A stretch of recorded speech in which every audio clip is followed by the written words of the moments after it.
처음부터 모든 것이 이렇게 될 줄 알았다면 욕심을 부리지 않았을지도 모릅니다.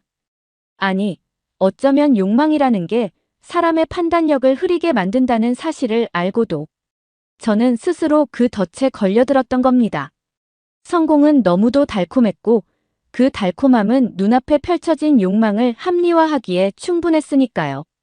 처음 사업을 시작할 때만 해도 이런 날이 올 줄은 상상도 못했습니다. 저는 중국 남부에 위치한 작은 공장을 운영하면서 가방, 전자제품 케이스 같은 생활용품을 주로 생산하며 지역 소매점에 납품하며 근근히 버티는 일상을 이어가고 있었습니다. 평탄한 날보다 힘든 날이 더 많았죠. 공장은 언제나 기계 소리와 먼지, 그리고 낡은 냄새로 가득했습니다. 기계들은 제멋대로 멈추곤 했고 부품 교체비조차 부담스러워 임시 방편으로 대충 손봐가며 사용해야 했습니다. 기계가 또 멈췄다는 직원의 목소리가 공장 안에 울릴 때마다 가슴이 철렁 내려앉곤 했어요. 게다가 거래처들도 큰 고민거리였습니다. 대금 지급일은 자주 미뤄졌고 때론 한 달 넘게 돈을 받지 못한 적도 있었습니다. 그럴 때마다 직원들의 월급을 제때 주지 못할까봐 걱정하며 밤잠을 설쳤죠. 가끔은 이런 생각이 스쳤습니다. 내가 정말 옳은 길을 가고 있는 걸까? 친구들은 안정적인 직장에 다니며 월급이 꼬박꼬박 들어오는 삶을 살고 있었습니다. 주말이면 가족들과 여행을 떠나거나 카페에서 여유롭게 시간을 보냈죠. 반면 제 일상은 늘 숫자와 씨름하고 고장난 기계를 두드리며 시작되었습니다. 매일이 고된 노동과 스트레스의 연속이었죠. 그러던 어느 날 테무라는 중국의 이커머스 플랫폼이 저에게 새로운 기회를 열어주었습니다. 전 세계 소비자에게 내 제품을 직접 판매할 수 있다는 문구가 제 마음을 흔들었고 저는 테무 입점을 결심했습니다. 솔직히 말하면 반신반의했어요. 하지만 그때 저는 이미 다른 선택지가 없었습니다. 잃을 것도 없는 상황이었으니까요. 입점 절차는 생각보다 훨씬 복잡했습니다. 제품 사진을 찍고 상세 설명을 작성하고 광고 문구를 끊임없이 수정하는 과정이 끝없이 반복되었죠. 밤을 지새우며 사진을 수정하고 더 나은 표현을 찾기 위해 수십 번 문장을 다시 쓰는 일이 일상이 되었습니다. 눈이 뻑뻑하고 손목이 아파도 제 머릿속엔 오직 하나의 목표밖에 없었습니다. 완벽한 판매 페이지를 만들어야 해. 그리고 드디어 첫 제품이 등록되었습니다.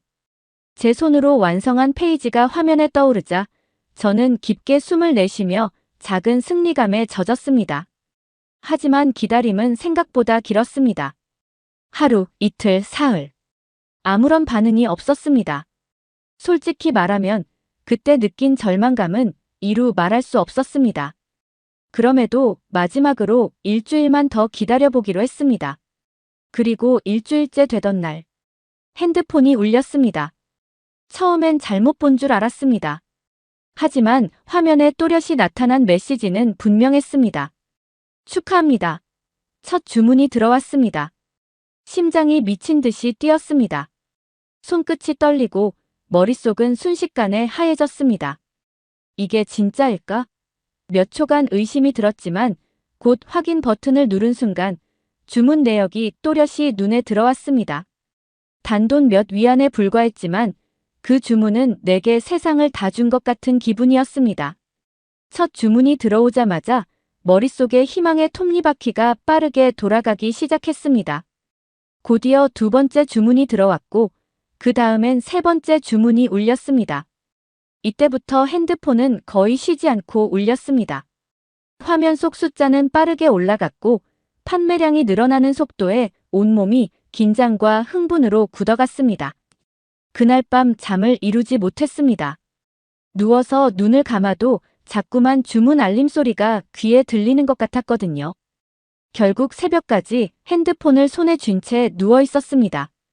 그렇게 테무에 입점한 지 한 달이 채 되지 않아 매출은 500% 상승했고 인기 판매자 목록에 내 이름이 올랐습니다.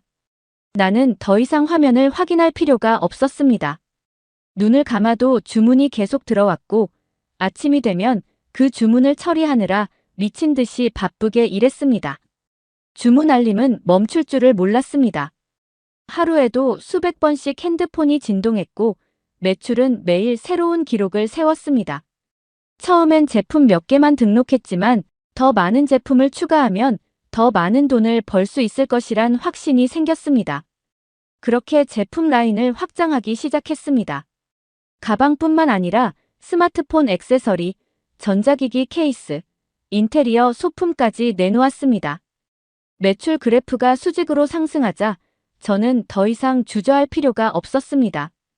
테무의 모든 카테고리에서 인기 판매자가 되어야겠다고 마음먹었으니까요. 매일 아침이면 컴퓨터 앞에 앉아 전날 매출 보고서를 확인하는 것이 제일 먼저 하는 일이었습니다. 그리고 더 빠르게, 더 싸게 생산할 방법을 끊임없이 고민했습니다. 매출이 폭발적으로 증가하자 제 삶도 완전히 달라졌습니다. 오래되고 낡은 가끔은 바퀴벌레도 나오는 허름하기만 했던 집에서 벗어나 도시 중심부의 고급 주상복합 아파트로 이사했습니다. 엘리베이터는 집으로 바로 연결되었고 주차장엔 고급 외제차 3대가 주차돼 있었습니다. 내가 이렇게 성공할 줄 누가 알았겠어? 저와 제 가족들은 명품 브랜드 매장을 돌아다니며 최신 컬렉션을 쇼핑했고 비싼 시계와 옷으로 옷장을 채웠습니다. 새로운 스마트폰 모델이 나올 때마다 고민할 필요가 없었습니다. 주말에는 럭셔리 스파에서 마사지를 받고 고급 레스토랑에서 최고급 스테이크와 와인을 즐겼습니다. 그전까지만 해도 가격표를 보고 고민하던 과거의 제 모습은 이제 기억조차 나지 않았습니다. 심지어 부모님께 고급 SUV를 선물하고 친구들을 초대해 아파트에서 와인 파티를 열기도 했습니다. 그리고 이런 삶을 살 수 있게 된 데에는 다 제 덕분이었고 충분히 이 정도의 삶을 누릴 자격이 있다고 생각했습니다. 그런데 이 모든 것이 끝이 아니라 시작이라는 생각이 들었습니다. 더 많은 매출, 더 좋은 차, 더 넓은 집, 성공의 달콤함은 멈출 줄을 몰랐습니다. 한번 맛본 분은 마약처럼 빠져들게 했습니다. 그리고 더는 품질 좋은 가방을 만드는 데에만 집중하지 않았습니다. 저는 더 저렴한 재료로 더 많은 제품을 생산하기 시작했고 어느 순간부터는 품질에 대한 고민은 점점 사라졌습니다. 어차피 소비자는 어차피 겉모습에 더 끌려하기 때문에 조금만 화려하게 꾸미면 문제 없다고 생각했기 때문이죠. 그리고 저는 더 싼 재료를 사용해 생산 단가를 낮추고 포장과 광고에 힘을 쏟기 시작했습니다. 광고 속 제품은 고급스럽고 내구성이 뛰어나 보였지만 실상은 전혀 다르긴 했어요. 디자인은 세련되게 보였지만 조잡한 마감과 부실한 내구성은 감추기 힘들었습니다. 그럼에도 불구하고 소비자들은 이런 함정을 알아차리지 못했습니다. 저렴한 가격과 세련된 광고 이미지는 소비자들의 의심을 잠재웠고 그들은 그저 가성비를 외치며 제가 판매하는 제품들을 구매했습니다. 특히 해외 소비자들은 더 쉽게 현혹됐습니다. 당시 한국에서도 중국산 제품의 품질 문제가 뉴스에 오르내리고 있었지만 그것은 나와는 상관없는 일처럼 느껴졌습니다. 오히려 한국 언론은 사소한 일을 항상 과장하는 것 같았어요. 한 번은 한국 뉴스에서는 중국산 전자제품의 배터리 폭발 사고와 관련된 보도가 연일 이어진 적도 있더라고요. 보조 배터리가 충전 중 폭발의 화재로 이어졌고 이를 사용하던 소비자가 부상을 입었다는 사건이었습니다. 또 다른 뉴스에선 어린이용 장난감에서 기준치 이상의 유해 화학물질이 검출됐다는 경고도 이어졌습니다. 그때마다 그런 한국 뉴스들을 보고 있자면 한국 소비자들은 참 까다롭고 별것도 아닌 문제를 크게 부풀리는 데는 일가견이 있다고 생각했습니다. 그리고 그때만 해도 이런 뉴스들이 내 사업에 영향을 줄 거라곤 생각하지 않았습니다. 소비자들은 싸고 예쁘면 그걸로 만족하니까 적당한 품질만 유지하면 괜찮다고 생각했어요. 그리고 저의 생각은 적중했습니다. 매출은 계속해서 폭발적으로 증가했고 테문의 최고 판매자 목록에서 제 이름은 1위를 기록했거든요. 이런 상황이 계속 펼쳐지니 주변 사람들은 무척이나 저를 부러워했습니다. 특히 친구들이 제 성공을 칭찬할 때마다 우월감은 더욱 커지곤 했어요. 몇 달 전에는 오래된 친구들로부터 동창회 모임에 초대받았습니다. 솔직히 말하면 예전 같았으면 참석할 생각조차 하지 않았을 겁니다.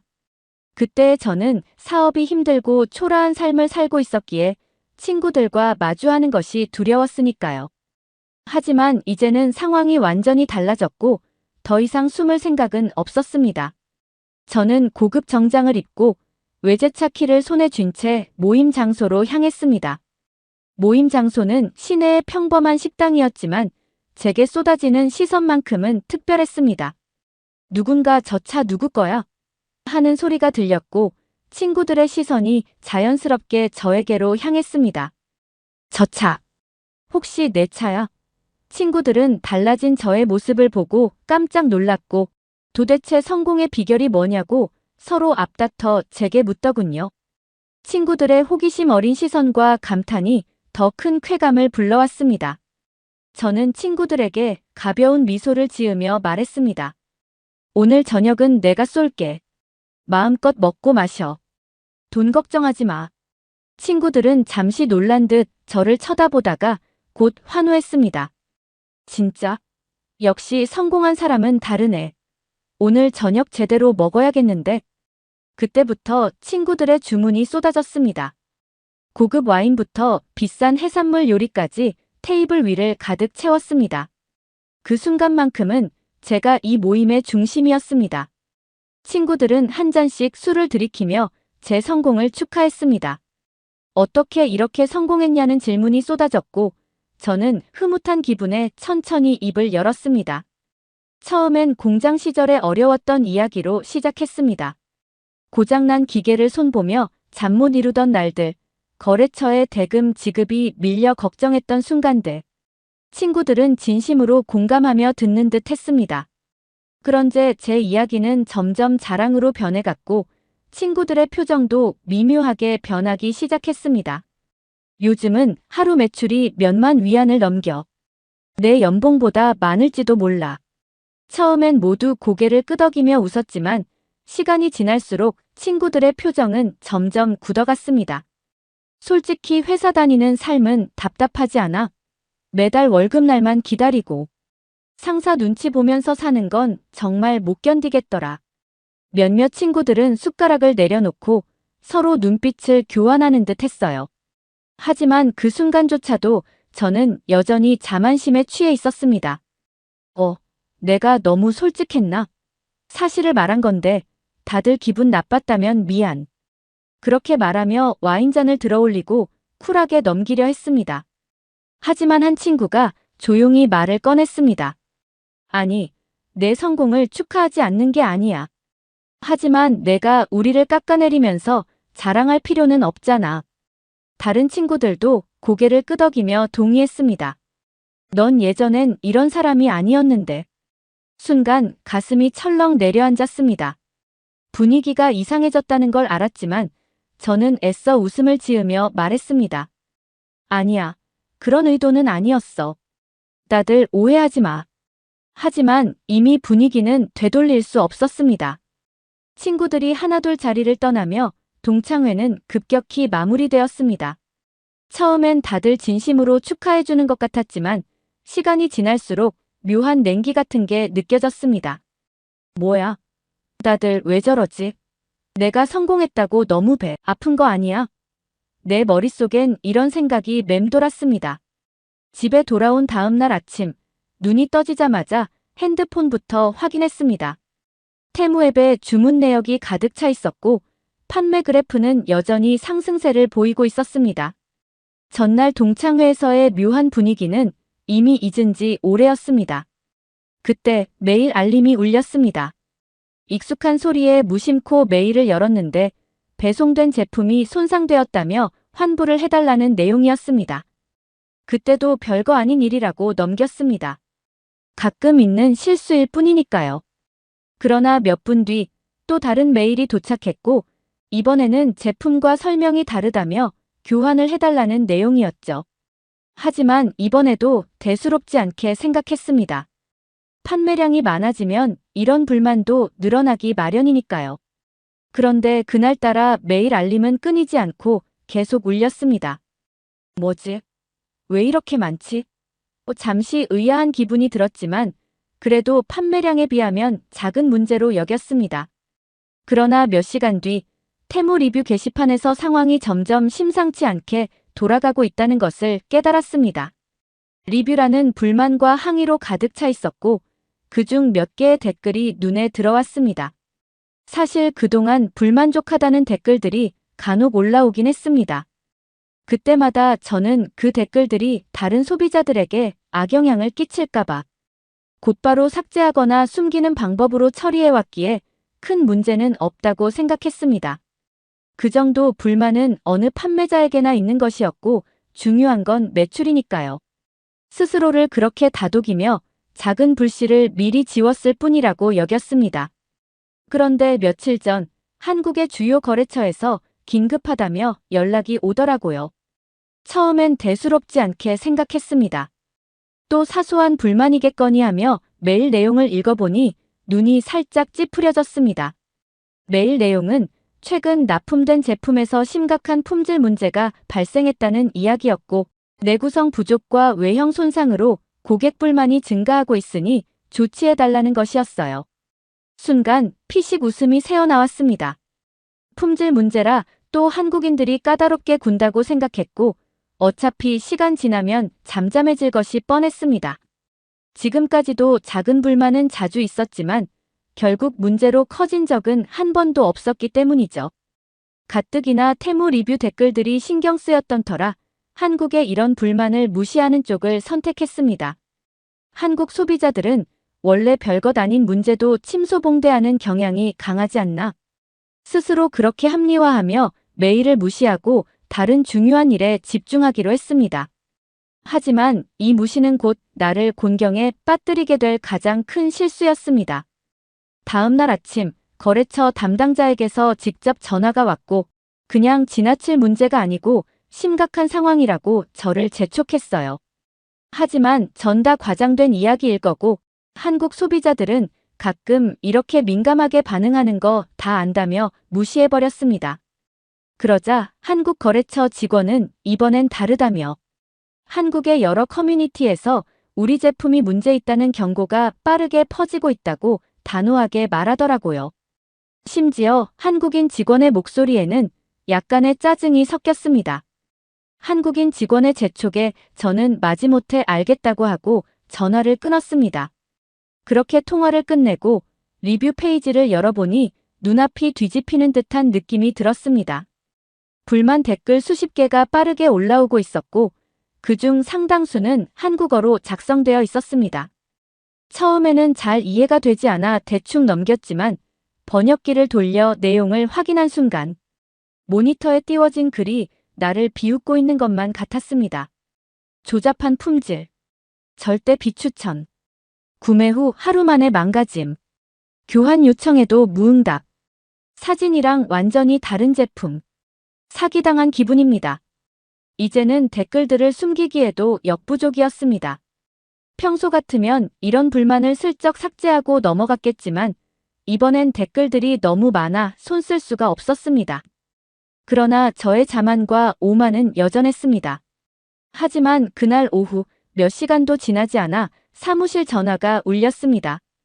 한국 거래처 담당자의 목소리는 이전과는 달리 차갑고 단호했습니다. 제품의 품질 문제와 소비자 불만을 이유로 거래를 더 이상 유지할 수 없다는 통보였습니다. 전량 반품을 요청하며 거래 관계를 종료하겠다고 선언하더라고요. 그 순간 전화를 붙잡고 잠시 침묵이 흘렀지만 당황스러움보다는 짜증이 먼저 밀려왔습니다. 거래를 끊겠다는 그들의 말이 내게는 일종의 위협처럼 들렸거든요. 그래서 저도 태연하게 대응했습니다. 한국 거래처가 하나 떠난다고 무너질 정도로 내 사업이 약하지는 않았고 작은 한국보다는 미국이나 유럽 거래처를 더 확보하면 될 일이라고 생각했습니다. 솔직히 말하면 거래를 끊겠다는 메일을 받았을 때 오히려 코웃음을 쳤던 것 같아요. 하지만 이 단순한 결정이 나비 효과처럼 치명적인 결과를 불러올 줄은 몰랐습니다. 그것은 단순히 한 거래처의 종료가 아닌 사업 전반의 신뢰 붕괴를 의미하는 신호탄이었습니다. 며칠 뒤 더 심각한 일이 벌어졌습니다. 한국 커뮤니티에서 내 제품이 공론화된 겁니다. 몇몇 소비자가 직접 찍은 불량 제품 사진을 공유하며 광고 사진과 비교하기 시작했어요. 댓글은 순식간에 수백 개로 늘어났고 SNS로 퍼지면서 언론 기사까지 등장했습니다. 한국 주요 포털 사이트 메인에 걸린 기사는 수천 건의 공유와 댓글로 빠르게 확산되고 있었습니다. 더 이상 숨길 수도 없었어요. 반품 요청은 폭주했습니다. 수십 통의 메일이 쌓이고 고객센터 전화는 끊임없이 울렸습니다. 사무실 분위기는 점점 무겁게 가라앉았습니다. 며칠 후 반품된 제품이 너무 많아서 창고가 가득 찼다는 물류팀에 급한 연락이 왔습니다. 직접 창고로 가보니 반품 상자들이 여기저기 쌓여 있었습니다. 반품된 제품들이 창고를 가득 채우는 모습을 보는 순간 그제야 모든 게 끝났음을 직감했죠. 박스들이 쓰나미처럼 쏟아진 모습은 지금도 잊을 수 없어요. 그날 밤 사무실로 돌아가는 길이 그렇게 길게 느껴진 적은 처음이었습니다. 내가 어디서부터 잘못된 걸까? 그 생각이 꼬리를 물고 이어졌지만 답은 떠오르지 않았습니다. 어쩌면 이미 답을 알고 있었지만 인정하기 두려웠던 것일지도 모르겠네요. 반품 요청은 눈사태처럼 밀려들기 시작했습니다. 처음엔 몇 개의 이메일이었지만 이틀도 채 지나지 않아 수백 건의 메일이 메일함을 가득 채웠습니다. 제목은 대부분 같았습니다. 반품 요청, 환불 요구, 제품 불량. 이메일을 하나씩 열 때마다 심장이 조여드는 기분이었습니다. 처음엔 그래도 어떻게든 해결할 수 있을 거라 생각했습니다. 몇몇 고객에게 직접 메일을 보내기도 하고 환불 절차를 설명하며 시간을 벌어보려 했죠. 하지만 그 시도는 허무할 정도로 아무 효과도 없었습니다. 사무실은 마치 전쟁터 같았습니다. 고객센터 직원들은 전화기에서 손을 뗄 수 없었고 메일 응답은 이미 불가능한 수준에 이르렀습니다. 문제는 여기서 끝나지 않았습니다. 며칠 후 변호사에게서 메일이 도착했습니다. 소비자 단체가 집단 고소를 준비하고 있다는 내용이었습니다. 소송이라니. 그 순간 모든 감각이 마비된 듯 했습니다. 그리고 그 다음 날 태풍 같은 재앙이 진짜로 닥쳤습니다. 반품 사태는 상상했던 것보다 더 심각한 방향으로 흘러갔습니다. 한국 커뮤니티에서 시작된 품질 문제 공론화는 단순한 불만이 아니었습니다. 중국산 저가 제품 조심하세요. 실제 제품과 광고는 하늘과 땅 차이입니다. 같은 글들이 한국 소비자들 사이에서 빠르게 퍼져나갔고 순식간에 미국과 유럽의 소비자 커뮤니티로까지 확산되었습니다. 그들은 단순히 내 제품을 비판하는 것이 아니라 하나의 운동처럼 느껴질 정도였습니다. 소셜미디어와 리뷰 사이트엔 반품 대란, 페이크 프로덕트 같은 해시태그가 등장했고 소비자들은 직접 사용 후기와 함께 내 제품을 불신하라는 경고를 쏟아냈습니다. 테무 역사상 최악의 품질. 중국산 저가 제품에 또 속았다.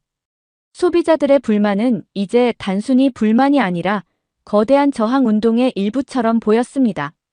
회사 창고에 쌓인 반품 물량은 눈덩이처럼 불어났고 물류 시스템은 마비 상태에 빠졌습니다.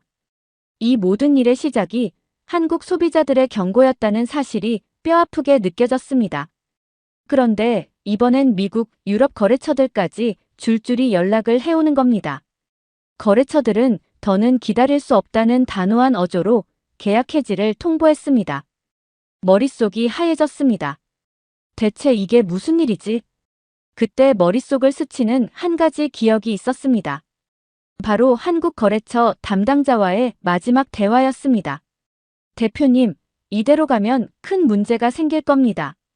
품질을 개선하지 않으면 소비자들의 신뢰를 완전히 잃게 될 거예요. 그때 나는 그 경고를 대수롭지 않게 흘려버렸습니다. 한국 거래처가 떠난다고 뭐가 달라지겠어? 어차피 내가 상대하는 시장은 더 넓은데. 그때의 내가 얼마나 어리석었는지 이제서야 깨달았습니다. 한국에서 터진 작은 불씨가 미국과 유럽으로 번지며 거대한 불길이 되어버린 겁니다. 한국 소비자들이 올린 리뷰와 게시글은 금세 글로벌 소비자들에게 퍼졌고 미국과 유럽 고객들은 한국에서 터진 문제를 그대로 받아들이며 내 제품을 하나둘 반품하기 시작했습니다. 이제는 반품이 아니라 저항처럼 느껴졌습니다. 모든 것이 한순간에 무너져 내렸습니다. 물류창고로 가는 길은 평소보다 유난히 길게 느껴졌습니다. 창고 문을 열자마자 숨이 턱 막혔습니다. 박스들이 산처럼 쌓여 있었고 반품된 제품들로 창고는 거의 폐기장처럼 변해 있었습니다. 순간 발끝부터 심장이 서서히 내려앉는 기분이 들었습니다. 이 모든 일의 시작이 바로 내 오만함에서 비롯되었다는 걸 이제서야 받아들이게 되었습니다. 그때 한국거래처의 마지막 경고를 진지하게 받아들였더라면 이런 결과는 없었을지도 모르죠. 하지만 이제 모든 건 너무 늦어버렸습니다. 그날 이후 모든 게 끝난 것 같았습니다. 거래처는 하나둘 등을 돌렸고 남은 것은 반품된 제품들과 산더미처럼 쌓인 빚이었습니다. 법적 압박도 본격적으로 시작됐습니다. 소비자 집단 소송에 거래처의 손해배상 요구까지 숨이 막힐 듯한 무게가 매일 저를 짓눌렀습니다.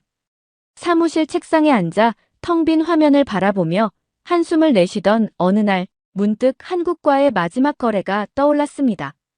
그때 한국 담당자는 분명히 진심 어린 경고를 했었죠. 한국 소비자들은 품질을 속일 수 없습니다. 그들은 단순히 가격이 아니라 진짜 가치를 찾습니다. 그때는 그 말을 비웃듯 넘겨버렸지만 이제는 그 경고의 무게가 뼈저리게 다가왔습니다. 한국은 단순한 시장이 아니었어. 그들이 가르쳐준 건 품질과 신뢰의 중요성이었지.